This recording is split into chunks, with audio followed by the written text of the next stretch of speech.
మనశంకర Varaprasad, megastar Chiranjeevi గారు, అనిల్ రావుపూడి గారి కాంబినేషన్లో ఈ సినిమా అనౌన్స్ అయినప్పుడు ఈ సినిమా మీద ఎలాంటి నెగిటివిటీ స్ప్రెడ్ చేశారంటే, క్రింజ్ కామెడీ, మెగాస్టార్ గారు ఇంకా కామెడీలు అవి ఇవి చేయడం ఏంటి, పెద్ద హీరోల్లో అయిన మమ్ముట్టి, మోహన్ లాల్, రజనీకాంత్, ఏవో అమితాబ్ బచ్చన్ ఏవో పెద్ద పెద్ద పేర్లు చెప్పి వాళ్ళగా ఒక క్యారెక్టర్ సినిమాలు చేయాలి, అది ఇది ఇది బాగిన ప్రతి ఒక్కరికి చెప్తున్నా.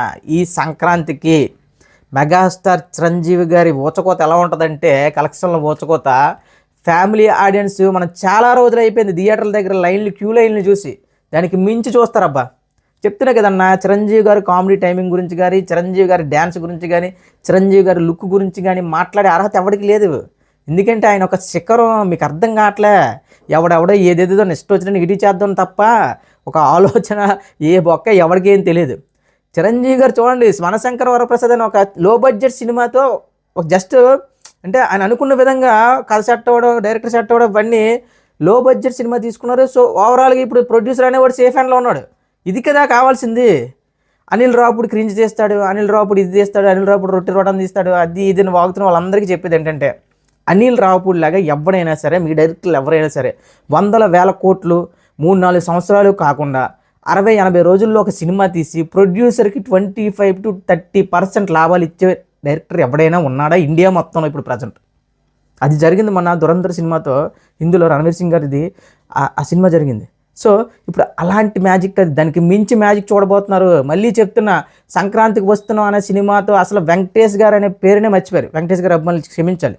ఎందుకంటే మనకి రానానాయుడు అనే ఒక పెద్ద షాక్ తర్వాత వెంకటేష్ గారు మళ్ళీ ఫ్యామిలీ ఆడియన్స్ సినిమాలు చేస్తారా, చేస్తే బాగుంటుందా, అది ఇది అనుకున్న వాళ్ళందరికీ కూడా అనిల్ రావుపూడి ఎలా నమ్మాడంటే, వెంకటేష్ గారు ఇద్దరు హీరోలు ఒక ఫ్యామిలీ ఆడియన్స్, ఒక ఫ్యామిలీ ఎంటర్టైనర్ ఇస్తే చాలు, సినిమాని ఎక్కడికో తీసుకెళ్ళిపోతారని నమ్మారు. ఆ నమ్మిన విధంగానే సంక్రాంతికి వస్తున్న సినిమా ఎవడి ఊహలకి అందని విధంగా సింగిల్ లాంగ్వేజ్లో, ఇండియాలోనే సింగిల్ లాంగ్వేజ్లో ఎక్కువ డబ్బులు కొట్టిన సినిమా, 350 కోట్లు గ్రాస్ కొట్టిన సినిమా.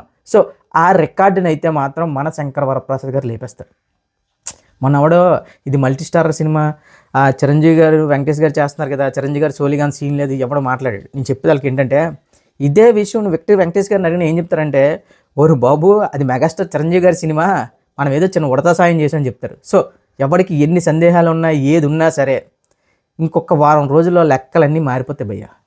అన్న, చిరంజీవి గారి డ్యాన్సుల గురించి, చిరంజీవి గారిని చూస్తూ పెరిగిన వాళ్ళు ఇంకా చిరంజీవి గారి మీద డౌట్లు ఉన్నాయంటే, ఒకటి నీకు సినిమా పరిజ్ఞానం అయినా ఉండకపోవచ్చు, లేదంటే నువ్వు సంథింగ్ ఏదో వెరైటీ, ఏదో క్రిస్టోఫర్ నోలన్లో గీలంలో అలాంటి మత్తులైనా ఉండాలి. చెప్తున్నావు కదా, అనిల్ రావుపూడి ఏదైతే అనుకున్నాడో అదే తీసాడు. 80 రోజుల్లో సినిమా తీసి ప్రొడ్యూసర్ ప్రాఫిట్ ఇచ్చాడు, హిట్ కదా.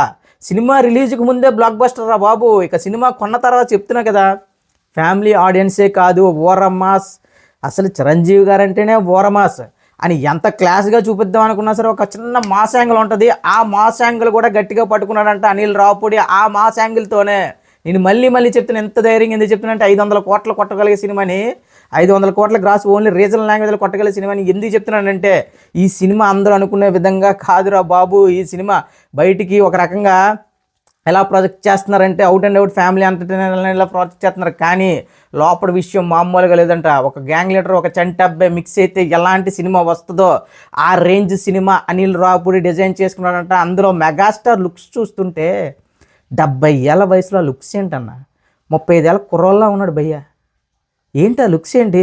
ఇంకా గట్టిగా చెప్పాలంటే ఇప్పుడు 40-35లో ఉన్న యంగ్ హీరోస్ కూడా ఆ రేంజ్ లుక్స్ మెయింటైన్ చేయట్లేదు. ఆ లుక్స్ ఏంటి, ఆ చార్మింగ్ ఏంటి, అసలు ఆ నయనతార అమ్మ ఏం నిజంగా కెమెరామెన్ ఎవడో కానీ చితగ్గొట్టేశాడు. కాస్ట్యూమ్ డిజైనర్ కొనిదిలా మన చిరంజీవి గారి అమ్మాయి కూడా చాలా అంటే చాలా బాగా చేసింది. మొన్నటి వరకు కూడా ఏంటి ఒకే టైప్ ఆఫ్ కాస్ట్యూమ్స్ ఇస్తుంది ఆవిడ అనుకున్నాం, కానీ మనశంకర వరప్రసాద్కి ఎంత కలర్ఫుల్గా చూపించిందంటే ఆవిడ, చిరంజీవి గారిని ఇలా చూసి చాలా రోజులు అయిపోయింది. సేమ్ వాల్తేరు వేరేకి ఎలాంటివి ఇప్పుడే చెప్పేస్తున్నా, చాలామంది ఈ సినిమాపై మనశంకర వరప్రసాద్పై 2.5 ఇంకా అదే ఇంకా క్లియర్గా చెప్పాలంటే 1.9లు 1.8లు ఇచ్చినా ఎవడు కంగారు పడిపోవద్దు, తుత్తర పడిపోవద్దు. ఎందుకంటే ఈ మధ్య పెద్ద పెద్ద రివ్యూస్ అనే పేరులో, అంటే రివ్యూస్ ఏది ఇస్తే అదే నిజం, యూట్యూబ్లో ఎవడేం చెప్తే అదే నిజం అని నమ్ముతున్నా. చాలామంది చెప్పేది ఏంటంటే, నా కొడుకులు సినిమాలు చూడకుండా కూడా రివ్యూస్ ఇస్తున్నారు. మరి కొంతమంది ఒకడు ముందుకేసి సినిమా చూడరా బాబు అంటే, ఆ హీరోయిన్ గోల్లేట్ ఎలాగ ఉన్నాయి, ఆ హీరోయిన్ ఏంటి నెయిల్ పాలిష్ పెట్టుకుందా, హీరోయిన్ బెల్ట్ పెట్టుకున్నాడా, సినిమాని ఎంజాయ్ చేయకుండా ఆ సొల్లు డైలాగులు, ఆ సొల్లు అవన్నీ వింటున్నాడు చెప్తున్నాడు ఆడు. సో మొన్న వెంకీ రివ్యూస్ అయితే మరీ దారుణం. ఈశా అనే సినిమా చూడకుండానే యూఎస్లో రిలీజ్ లేకుండానే సినిమాకి రివ్యూ ఇచ్చాడు.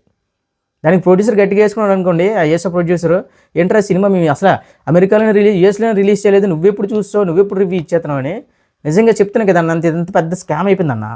కేవలం ఈ సోషల్ మీడియాలో రేటింగ్లు గీటింగ్లు అని చెప్పి ప్రొడ్యూసర్ దగ్గర డబ్బులు దొబ్బడానికి నా కొడకలు అందరూ కూడా సినిమాలు చూడకుండా నెగిటివిటీ చేయడం, డబ్బులు ఇస్తే ఒకలాగా, డబ్బులు ఇచ్చడానికి ఈ సినిమా చూడకపోయినా సరే 2.5 2.9 3.5, అదే డబ్బులు ఇవ్వలేదు అనుకోండి 1.5 2 అంతే. చెప్తున్నా కదా, ఇలాంటి రివ్యూలు మాత్రం మనశంకర్ వరప్రసాద్పై మామూలుగా దాడి చేయం.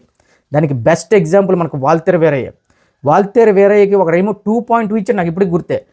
2.2 ఇచ్చిన సినిమాతో రీజనల్ లాంగ్వేజ్లో సంక్రాంతికి వస్తున్నాం కంటే ముందు ఆల్ టైమ్ రికార్డ్ పెట్టారు చిరంజీవి గారు. సో ఇప్పుడు అలాంటివి కొన్ని వందలు జరుగుతాయి, కొన్ని వందల మాఫియాలు దిగితే, కొన్ని వందల ఫేస్బుక్ అకౌంట్లు కానీ, ట్విట్టర్ అకౌంట్లు కానీ, ఇన్స్టాగ్రామ్ అకౌంట్లు, చిరంజీవి గారు మీ సినిమా మీద దాడికి దిగితే, కానీ ఎవడు ఎంత నెగిటివిటీ స్ప్రెడ్ చేసుకున్నా ఏం చేసుకున్నా సరే మనశంకర్ వరప్రసాద్ అనే సినిమా మళ్ళీ చెప్తున్నా ఈ సంక్రాంతికి బాక్స్ ఆఫీస్ని దున్నేస్తుంది. మామూలు కాదు, వేరే లెవెల్లో. ఇది ఫిక్స్ అయిపోండి. చిరంజీవి గారు మనసు పెట్టి వన్స్ కామెడీ ఫ్యామిలీ ఎంటర్టైన్మెంట్ ఒక మాస్ ఎలిమెంట్తో దిగుతున్నారంటే ఆయన పెద్ద సక్సెస్ ఫార్ములా అది. సో ఆ ఫార్ములాని ఆపేవాడు ఎవడూ లేడన్న. సో నేను చెప్తున్నా కదా, మళ్ళీ గుర్తుపెట్టుకోండి, రేటింగ్లు తక్కువ వచ్చాయనో ఇదని అది కంగారు పడాల్సిన అవసరం లేదు. అఖండ 2 తాండం కూడా అలాగే చేశారు, జస్ట్ వచ్చినట్టు ఎవరికి నచ్చినట్టు రేటింగ్ ఇచ్చారు. కానీ స్టిల్ 3 వారాల పైగా కూడా థియేటర్లో ఉందంటే ఇంకా దానికి ఇంకా ఈ గివ్యూలకి జనాలు సొల్లని తెలిసిపోయింది అన్న జనాలకు కూడా. ఈ గీటింగ్లు అంటే బుక్ మై షోలో కూడా 30,000 ఖర్చు పెడితే మనకి 9 రేటింగ్ ఇచ్చేస్తారట. చూడండి ఎంత దారుణం. సో మీకు సినిమా కంటెంట్ నచ్చితే వెళ్ళండి, ఎంజాయ్ చేయండి, అంతేగాని రివ్యూలు ఎంజాయ్ చేద్దాం, సెల్లో ఇది చూద్దాం, అది కరెక్ట్ కాదు. సో మళ్ళీ చెప్తున్నా, చిరంజీవి గారి సినిమా అనగానే కొన్ని దుష్ట శక్తులన్నీ పడిపోతాయి. ఎందుకంటే ఒకటా రెండా, గత 35 సంవత్సరాలుగా తెలుగు సినిమా ఇండస్ట్రీని వెళుతున్న రారాజు, మరి ఆ మాత్రం నెగిటివిటీ ఉంటుంది. ఆయన చూడని నెగిటివిటీయా, ఆయన చూడని కుతంత్రాలు ఇవి అవి ఆయన చూడనివా? మెగాస్టార్ చిరంజీవి అవన్నీ దాటుకుని వచ్చారు కాబట్టి మెగాస్టార్ చిరంజీవి గారు. సో మెగాస్టార్ ఫ్యాన్స్కి చెప్పేది మళ్ళీ ఒకటే, సోషల్ మీడియాలో బుద్ధులు వచ్చేస్తున్నాయి కానీ సోషల్ మీడియాలో ఏది పడితే అది ఈ రేటింగ్ ఇచ్చారు, ఆ రేటింగ్ ఇచ్చారు, రివ్యూస్ అవేవి పట్టించుకోకండి. ఎందుకంటే ఇంకా క్లియర్గా చెప్పాలంటే అనిల్ రావుపూడి గారు ప్రతి సినిమాకి ఎలా అనిపిస్తారు, కానీ అక్కడ ప్రొడ్యూసర్ సేపు, డిస్ట్రిబ్యూటర్ సేపు, ప్రతి వరకు డబ్బులు వస్తున్నాయి. సో బ్లాక్ బస్టర్ అది ఫిక్స్ అయిపోయింది. అంతేగాని రివ్యూలు మాత్రం మనశంకర్ వరప్రసాద్ కానీ రాజాసాబ్ కానీ నమ్మొద్దు భయ్య. పండగకి వెళ్తాం, చూస్తాం, ఎంజాయ్ చేస్తాం, వస్తాం. ఖచ్చితంగా అయితే ఎప్పుడు డిసప్పాయింట్ అవ్వడు 2 సినిమాలతో. అది తెలిసి మనశంకర్ వరప్రసాద్ అనేది సినిమా ఇంకా అవుట్ అండ్ అవుట్. నువ్వు సినిమాకి వెళ్ళిన కూర్చున్న దగ్గర నుంచి ఇంకా ఎండ కార్డు పడే వరకు నువ్వు ఇంకో ట్రాన్స్లోకి వెళ్ళిపోతావు. ఖచ్చితంగా చిరంజీవి గారు అలా మనల్ని మెస్మరైజ్ చేస్తారు ఆయన యాక్టింగ్తో, ఆ రేంజ్ ఆఫ్ కామెడీతో, ఆ రేంజ్ ఆఫ్ మాస్తో. సో ఓవరాల్గా చిరంజీవి గారి మీద పడి ఏడవడానికి రెడీగా ఉన్న ఎవరికైనా సరే ఓపెన్ ఛాలెంజ్, ఈ సినిమా మీరు నచ్చినంత రేటింగ్ ఇచ్చుకోండి. ఎవరికి ఎంత తక్కువ రేటింగ్ ఇచ్చినా సరే ఈ సినిమా లెక్కలో 500 కోట్లకి తగ్గే ప్రసక్తే లేదు. ఇది రాసి పెట్టుకోండి. మెగా అభిమానులకి మళ్ళీ చెప్తున్నా అన్న, ఈ సినిమా తర్వాత మళ్ళీ మన చిరంజీవి గారు ఏమవుతున్నారంటే ఒక యాక్షన్ సినిమాస్కి ఇప్పుడు జనరేషన్కి ఏవైతే ఇలాంటి ఎలివేషన్స్ కావాలి అలాంటి సినిమాలు షిఫ్ట్ అవుతున్నారు. ఇప్పుడు మనశంకర్ వరప్రసాద్ అనే సినిమా మాత్రం out and out megastar cinema.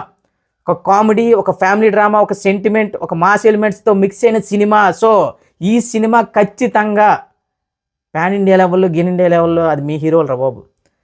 ఎవడు ఎంత పాన్ ఇండియా లెవెల్ అయినా సరే, ప్రపంచానికి ఎవడు ఎంత పెద్ద హీరో అయినా సరే, తెలుగు రాష్ట్రాలకు వచ్చే వరకు సినిమా పరంగా మెగాస్టార్ చిరంజీవి ఒక్కడే. సో ఇది గుర్తుపెట్టుకోండి.